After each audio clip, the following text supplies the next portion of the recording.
오늘은 우리 속에 있는 소망, 우리 속에 있는 소망이라는 제목으로 우리 하나님 말씀 함께 나누도록 하겠습니다. 오늘 우리가 살펴볼 것은 소망에 관한 것인데, 특별히 우리 안에 있는, 또 우리 속에 있는 소망에 관한 내용입니다. 베드로가 이 편지를 쓸 당시 초대 교회는 사실 인간적인 시선이나 겉으로 보기에는 소망을 찾아보기가 굉장히 힘든 핍박과 박해의 시대였습니다. 그런데 또 역설적이게도 역사적으로 초대교회는 그 별명이 기쁨의 교회라 하는 별명을 가지고 있던 교회였습니다. 당시 초대교회 성도들이 예수님 믿는 게 굉장히 쉽지 않았는데, 예수님 믿는다는 이유로 환난과 핍박을 계속 받아왔고, 또 수많은 사람들이 목숨을 잃어야 되는 순교의 제물이 되는 일들이 비일비재했기 때문에 초대교회가 소망이 있다, 무슨 기쁨의 교회다, 이런 얘기를 하는 것 자체가 말이 안 되던 상황이었습니다. 그런데 순교한 사람들의 얼굴을 네로 황제가 이렇게 살펴본 적이 있다고 역사적으로 기록이 되어 있는데, 짐승에게 잡히고 검투사에게 죽은 사람들의 얼굴이 다 기쁨과 환희에 찬 얼굴이었기 때문에 그 사람들의 얼굴을 보고 초대교회를 기쁨의 교회라, 기쁨의 능력이 있는 교회다, 이렇게 별명이 붙은 겁니다. 그러니까 당시 로마 사람들은 도대체 기독교 안에 어떤 것이 있길래 저 사람들은 죽음을 당하면서도, 순교를 당하면서도 저렇게 기쁨에 찬 환한 얼굴로 죽고, 또 고통 중에 있으면서도, 옥에 갇혀서도 찬양할 수가 있는가, 고문을 받으면서도 왜 기도하고 찬양하는가 하는 것을 굉장히 궁금해했던 겁니다. 그러다가 그 사람들을 박해하던 사람들이 오히려 기독교의 매력에 빠져서 열정적인 그리스도인으로 변화되는 일들도 많이 일어나게 됐습니다. 어떻게 그런 일들이 일어나게 됐는가? 그 사람들의 삶이 능력 있는 삶이었기 때문에, 선명한 모습을 가지고 있었기 때문에, 그 삶의 모습이 그냥 다른 사람들에게 감화를 주었기 때문에 변화되는 사람들이 많았다는 겁니다. 오늘날 우리는 교회가 전도를 하기 위해서 일단 전도대를 만들죠. 전도대 만들고, 전도팀 만들고, 또 구호 같은 것도 하고, 전도 폭발 훈련도 하고, 또 태신자 작정도 하고, 여러 가지 이벤트를 많이 하는데, 노방전도 하러 나가기도 하고 하는데, 그런 거 안 했단 겁니다. 그냥 삶으로 그냥 살면 그 삶 자체가 능력 있는 삶이었고 전도가 되는 삶이었다 하는 것을 말해 주는 겁니다. 오늘 본문에서 베드로는 삶 속에서 너에게 있는 소망을 누가 묻거든 그것을 증거하기 위해서 너희들 항상 준비하고 있어야 된다. 그러니까 삶으로 살아내는 삶을 살아야 된다, 이 얘기를 하고 있는데, 특별히 세 가지가 우리에게 필요하다고 말을 해주고 있습니다. 첫째는 온유, 둘째는 두려움, 세 번째는 선한 양심이 필요하다. 이 세 가지를 우리에게 말을 해주고 있는 겁니다. 자, 첫 번째 온유는 우리가 주일에 살펴봤죠. 야생마가 길들여지는 게 온유함이고, 또 내가 할 수 있는 힘이 있지만 나보다 더 크신 분이, 나의 주인께서 이것을 해결해 주시도록 기다리는 삶의 방식이 온유한 삶의 방식이라 하는 것을 말씀을 드렸습니다. 온유에 가장 큰 적이 있다고 말씀을 드렸는데, 그 중에 하나가 분노. 분노가 온유의 가장 큰 적입니다. 분노는 내 뜻을 방해하는 상대에게 즉각적으로 갚아주려고 하는 감정이죠. 히브리어로 분노가 아프거든요. 근데 아프가 원래 이게 콧구멍이란 뜻이에요. 그 분노와 콧구멍은 뭔가 상관이 있죠. 분노하면 푸르륵 푸르륵 뭐가 나오잖아요, 콧구멍으로. 그게 분노입니다. 분이 나서 막 푸르륵 되는 거, 썽이 나는 거. 근데 사람이 왜 이게 코를 부라리면서 분노하느냐? 부당한 대우를 받고 있다고 생각하기 때문에 분노하는 것이죠. 내가 잘못한 일이 없는데 비난을 받거나, 내가 고난받을 일이 없는데 고난을 받거나, 이럴 때 분노가 나온 겁니다. 우리 저번 주 주일에 팔복의 마지막을 다뤘는데, 하나님의 백성답게 살면 오는 결론이 핍박을 받는 것이었음을 우리가 살폈습니다. 그러니까 인간적으로 보면 이것도 굉장히 억울한 거죠. 의에 줄이고, 내가 의를 행하기 위해서 목이 마르고, 마음이 가난하고, 또 주님으로 채워서 마음이 청결하고, 이런 등등 팔복의 여러 가지 면면들을 가지고 거룩하게 살았는데 나에게 오는 결론이 핍박이라니, 억울합니다. 부당하죠. 오히려 세상이 우리에게 복을 줘야 되고 절을 해도 모자를 파네. 우리 같은 의인들이 있어서 너희들이 햇빛도 누릴 수 있는 것이고 공기로 숨을 쉴 수 있는 것이고 이거 다 원래 의인들을 위한 것인데 더불어 이런 거 다 누리면 우리한테 고마워해야 되는데 오히려 그들은 우리를 핍박한다 하는 것이 얼마나 아이러니한 일인지 모릅니다. 그런데 그리스도인들은 그런 상황에서도 내 이 억울함을 내가 해결하려 하지 않고 하나님께 토로하고 하나님께서 이것들을 결국 다 갚아주시도록 이런 견고한 모습을 가져야 한다는 겁니다. 그게 온유함입니다. 그래서 온유란 예수 그리스도의 성품을 담는 것이죠. 가장 온유하셨던 분 예수 그리스도를 담는 겁니다. 또 사도 바울은 위의 것을 찾으라 거기는 그리스도께서 하나님 우편에 앉아 계시느니라. 위의 것을 생각하고 땅의 것을 생각하지 말라 이렇게 권면을 했는데 위의 것을 생각하라 하는 것은 위에 계신 분을 생각하라는 뜻입니다.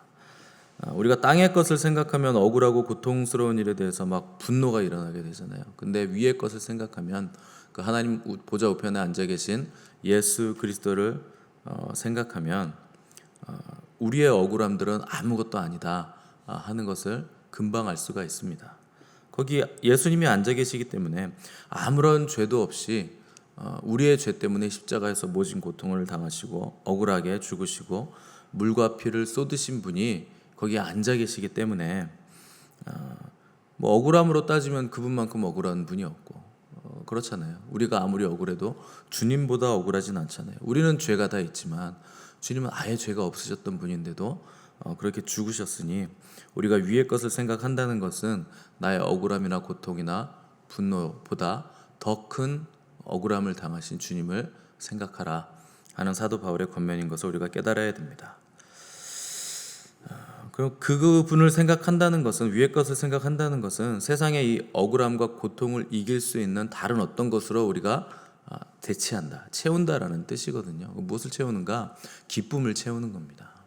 주님께서 주시는 평화와 기쁨으로 우리를 채울 때 우리 안에 있는 세상으로부터 온 억울함과 분노가 다 사그라진다는 겁니다. 왜 그렇게 될 수 있는가? 주님께서 주시는 기쁨은 영원한 것이거든요. 이 세상의 고통, 분노, 이 세상의 모든 것들은 찰나예요. 잠시 잠깐입니다. 그런데 주님께서 주시는 것은 영원하시죠. 그러니까 예수께서 주시는 기쁨은 영원한 기쁨이고 흔들리지 않는 기쁨이고 견고한 기쁨이고 누구도 빼앗을 수 없는 기쁨이기 때문에 세상의 모든 것들을 이기고도 남는 충분한 기쁨이 된다는 겁니다. 그러니까 세상의 모든 억울함을 다 합치고 더해도 주님이 순간적으로 우리에게 부어주시는 그 한 방울의 기쁨도 이기지 못한다는 겁니다. 그래서 그 기쁨을 우리가 채울 때 위의 것을 계속 묵상하고 생각할 때 얼마든지 우리가 세상을 이겨나갈 수 있고 억울함을 상쇄시킬 수 있다는 겁니다. 자, 두 번째로 우리가 소망을 증거하는 삶을 살려면 두려움이 필요하다. 베드로 오늘 이렇게 얘기를 했습니다. 여기 두려움이란 무서워서 벌벌 떠는 게 아니고 하나님을 향한 경외감, 그분을 두려워하는 삶의 태도를 가지고 있어야 된다 하는 겁니다. 구약에 보시면 선지자들은 하나님의 말씀을 굉장히 강하게 전했잖아요. 모든 사람들이 예라고 말할 때 선지자들은 아니요라고 말할 수 있는 사람들이죠.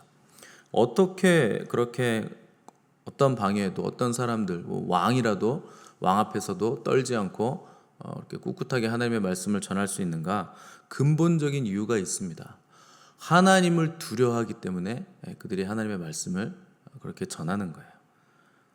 그러니까 사람을 두려워하지 않는 비결은 하나님을 두려워하는 데 있는 겁니다. 우리가 왜 사람이 두려울까요? 반대로 말하면 내가 하나님을 두려워하지 않기 때문에 사람이 신경 쓰이고 사람이 나를 평가하는 그 평가에 대해서 계속 우리가 연연하게 되는 겁니다. 하나님을 정말 두려워하는 사람은 사람 두려워하지 않게 되어 있습니다. 그분을 정말 경외하기 때문에 그분이 나의 두려움의 유일한 분이시기 때문에 사람 앞에서 두려워 떨지 않는다는 뜻입니다. 자, 세 번째로 우리가 소망 증거하는 삶을 살려면 선한 양심을 가져야 된다. 이렇게 기록을 했습니다. 그 양심이라는 헬라어가 같은 지식이라는 뜻이거든요. 그러니까 모두가 같은 지식을 가지고 있다 하는 것이 양심입니다. 그러니까 양심은 보편적으로 알고 있는 공통의 선을 인식하는 능력이 양심인데, 근데 선한 양심이라고 했기 때문에 그냥 일반적인 사람들이 가지고 있는 양심보다 훨씬 더 뛰어난 양심을 가지고 있어야 된다 하는 뜻이고, 우리가 이 뛰어난 선한 양심을 가지려면 첫 번째는 죄에 대해서 민감해야 되고, 두 번째는 진리의 말씀으로 무장을 하고 있어야 됩니다. 일단 뭐 죄가 들어오면 보편적인 양심마저도 무너지잖아요. 그래서 양심에 화인 맞은 자라는 표현이 성경에 등장하는 건, 그러니까 죄를 반복적으로 계속해서 지으면 양심의 그 보편적인 공통성마저도 무너지고, 공통의 선의 그 기준, 가장 낮은 선도 무너지기 때문에 우리는 항상 죄에 대해서 민감한 그 상태로 있어야 되고, 두 번째로 진리에 기초한 양심을 가지기 위해서 말씀을 항상 묵상하고 읽고 들어야 됩니다. 그러니까 진리에 기초한 양심이라는 것, 이게 선한 양심이거든요. 뭐 선을 유지할 수 있는 비결은 말씀을 계속 우리가 듣고 묵상하고 읽고 받아들이는 것밖에 없고, 또 그냥 생각하고 듣는 것만이 아니라 우리가 그것을 삶으로 살아낼 때 우리 안에 선한 양심이 생겨나게 되어 있는 겁니다. 그래서 크리스찬은 시간이 갈수록 우리 안에 있는 모든 생각들, 양심들, 내면들이 다 말씀화돼야 됩니다. 여러분들이 말씀을 계속 듣고 읽고 묵상하고 살려고 애를 쓰시면 계속 삶 자체가 말씀화되게 돼 있습니다. 그래서 생각도 말씀화되셔야 되고, 양심도 말씀화되셔야 되고, 우리의 언어도 말씀화가 돼야 되는 겁니다. 그래서 진리에 기초한 양심, 또 진리로 무장한 생각이 우리에게 우리 속에 있는 소망을 증거하는 삶을 살게 해주는 기초가 된다. 이 세 가지가 기초라 하는 겁니다. 자, 베드로는 오늘 우리 속에 있는 소망에 관한 이유를 묻는 자에게는 대답할 것을 항상 준비하되 온유와 두려움으로 하고 선한 양심을 가져야 된다, 이렇게 말씀을 했습니다. 근데 여기서 우리가 짚고 넘어가야 될 근본적인 문제가 있습니다. 여러분들이 이 질문에 정직하게 답하셔야 되는데, 베드로의 전제 조건은 너희 속에 있는 소망을 묻는 자들에게 이러이러한 것들을 준비해라 하는 것이었는데, 전제는 뭐냐? 우리 속에 있는 소망이 예수 그리스도일 때 이 모든 것들은 다 이해가 되는 겁니다. 해당이 되는 겁니다. 여러분들이 이 질문을 근본적으로 먼저 해보셔야 됩니다. 누군가 여러분들에게 당신의 소망이 뭐냐고 물었을 때 예수 그리스도께서 내 안에 있는 유일한 소망이라, 내 속에 있는 유일한 소망입니다, 이렇게 답을 할 수 있어야 되는 것입니다. 여러분 한번 답을 해보십시오. 정말 나의 소망은 예수 그리스도이신가? 내 속에 있는 유일한 소망은 예수 그리스도이신가? 혹시 다른 것에 소망을 두고 있지는 않습니까? 자식에게 소망을 둔다든지, 뭐 내 남편이나 아내에게 소망을 둔다든지, 내가 이 땅에서 얻고자 하는 그 어떤 것에 나의 소망을 두고 있지는 않습니까? 주님을 정말 사랑하십니까? 그분을 생각하면 기쁘신가요? 오늘 그분이 재림하신다고 하면 심판 주러 오실 것인데, 오신다고 하면 여러분 기쁘시겠습니까? 기다려지십니까? 위의 것을 생각한다는 것은 어떤 것일까요? 뭐 천국을 생각한, 하늘나라를 생각한다는 걸까요? 뭐 거기는 황금과 보석과 막 진주문 이런 게 있잖아요. 진주 하나가 문 하나라 그랬어요. 그러니까 진주가 이따만한 거예요. 3m가 넘는 거예요, 지름이. 뭐 그런 거를 생각하실까요? 위의 것을 생각하시면. 제가 말씀드렸지만 천국에는 금이나 보석이 지천에 널렸잖아요. 귀한 거는 지천에 널려 있지 않습니다. 장롱 안에 들어가 있지. 천국에서는 금이나 보석이 전혀 귀한 게 아니에요. 거기서 가장 귀한 분은 예수 그리스도. 하나님 보좌 우편에 앉으신 예수 그리스도가 가장 귀한 보물이시기 때문에 황금이나 보석, 다이아, 뭐 진주 이런 건 그냥 뭐 벽돌이고 그냥 보도블럭인 거죠. 그러니까 위의 것을 생각한다는 건 우리가 무슨 금덩어리나 황금, 진주나 이런 걸 생각한다는 게 아니고 예수 그리스도, 그분을 가장 귀한 분으로 우리가 여기고 소망하고 생각을 한다는 겁니다. 보좌 우편에 앉아 계신 그분을 깊이 우리가 생각한다는 겁니다. 그분만이 우리의 소망이 되시기 때문에 그분만을 내가 바라보고 있다 하는 겁니다. 여러분 예수님을 늘 그렇게 생각하시죠? 아멘을 못 하시는군요. 오늘 오시면 여러분 기쁘게 반갑게 뛰어나가서 그분 앞에 설 수 있겠습니까? 너무나 기다렸습니다, 주님. 주님 보기 간절히 원했고 이 땅에서 삶이 너무나 얘기하실 수 있겠습니까? 낮이나 밤이나 저는 주님만 기다렸습니다. 이렇게 얘기하실 수 있겠습니까? 그분 사랑하지 못해서 뼈가 녹아내릴 정도로 여러분 그분을 향한 간절한 내 안의 소망이 그분께만 집중이 돼 있습니까? 간절히 바라기는 저는 여러분들이 그러지 않기를 원하는데, 만약 여러분들이 이 땅에서 살아가는 동안에도 주님을 소망하지 않고 사랑하지 않고 기뻐하지 않고 기다리지도 않고 그분 때문에 내 뼈와 살이 막 녹을 정도로 애가 타지 않으신다면 여러분 천국에서 그분과 살아갈 수 있는 아무런 이유가 없는 겁니다. 천국을 가는 유일한 이유는 예수 그리스도예요. 내가 그분 기뻐하지 않고 그분 사랑하지 않고 그분 소망하지 않는데 여러분 왜 천국에 가서 살까요? 여러분들이 소망하는 그것 따라가셔야죠. 지금 내가 가지고 있는 소망 그것 따라가시는 거예요. 우리의 죽음 이후에는, 아니면 예수 그리스도께서 제 이름주로 이 땅에 오신 그 이후에는 내가 소망하는 그 소망함 그걸 따라서 나는 나의 거처를 정하게 돼 있는 겁니다. 하나님이 심판하시는 게 아니에요. 내가 원하던 것 내가 따라가는 거예요. 내가 이 땅에서 소망하던 것, 갈망하던 것, 그것 있는 곳으로 내가 가는 겁니다. 여러분들이 하나님 소망하지 않고 예수 그리스도 갈망하지 않고 그분 사랑하지 않고 이 땅의 생을 마감하시면 여러분 천국에 갈 아무 이유가 없어요. 주님이 왜 여러분과 같이 살아주시겠습니까? 나를 사랑하지도 않는 신부와 여러분 사랑하지 않는 남편, 여러분 사랑하지 않는 부인하고 사실 수 있으세요? 그럴 수 없는 거예요. 이 땅에서의 삶에서도 우리가 그러지 않잖아요. 여러분 한평생 나를 사랑하지 않는 신부, 나를 사랑하지 않는 신랑과 살라고 하면 여러분 그게 기쁨입니까? 저주입니까? 고문입니까? 돈이 아무리 많아도 사랑하지 않는 사람하고 한평생 살아라 그러면 그건 굉장한 고통일 거예요. 그죠? 근데 여러분은 왜 주님의 고통이 되시려고 하십니까? 나를 사랑하지 않는 신부를 주님이 왜 데려가시겠습니까? 그건 말이 안 되는 거예요. 여러분 정직하게 답을 하셔야 됩니다. 내 안에 있는 소망 정말 예수 그리스도이신가? 내 소망 오직 그분 한 분이신가? 나는 정말 주님 사랑하는가? 여러분 지옥 무서워서 천국 가려고 그러시면 안 돼요. 단순히 그런 마음 가지고 되는 문제가 아닙니다. 우리 주님이 오실 때는 심판주로 오시겠지만 지금 처음에 오셨을 때 주님은 심판주로 오신 게 아니에요. 구원하시기 위해서 오셨습니다. 그래서 주님이 이 땅에 계실 때 나도 너를 정죄하지 않는다. 왜냐하면 하나님께서 그런 직분으로 보내신 게 아니에요. 정죄의 직분으로 오신 분이 아니십니다. 근데 우리가 심판받는 이유는 하나님께서 심판하시기 때문이라기보다는 우리가 이미 그릇 때문에 상당한 보응을 받고 있는 거예요. 내가 선택을 한 그것이 나에게로 다시 되돌아오게 돼 있는 겁니다. 근데 그건 영원에서도 마찬가지인 거예요. 그래서 여러분이 영원하지 않은 것을 지금 추구하고 계시면 나도 영원하지 않은 존재가 되어 가는 겁니다. 점점.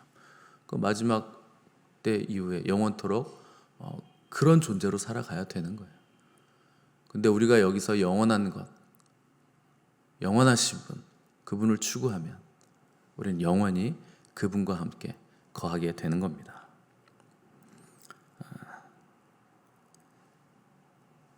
정말 내 속의 소망이 그리스도이신지 여러분 돌아보시기 바라고, 혹시 그분이 나의 유일한 소망이었다가 사랑이 식어졌다면 여러분 첫사랑을 회복하시기 바랍니다.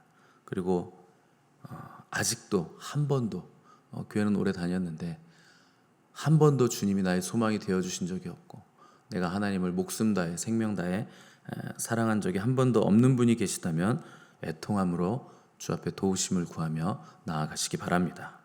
하나님은 간절히 찾는 자를 반드시 만나 주시는 분이십니다. 그것이 우리의 소망입니다. 저 여러분들에게 있는 소망은 세상이 줄 수 있는 것이 아니라 위에 있는 우리 주 예수 그리스도께서 주시는 것이기 때문에 오늘 그분을 간절히 바라보시고 그분의 이름을 부르시고 그분을 만나시는 저와 여러분 되시기를 간절히 바랍니다. 함께 기도하겠습니다.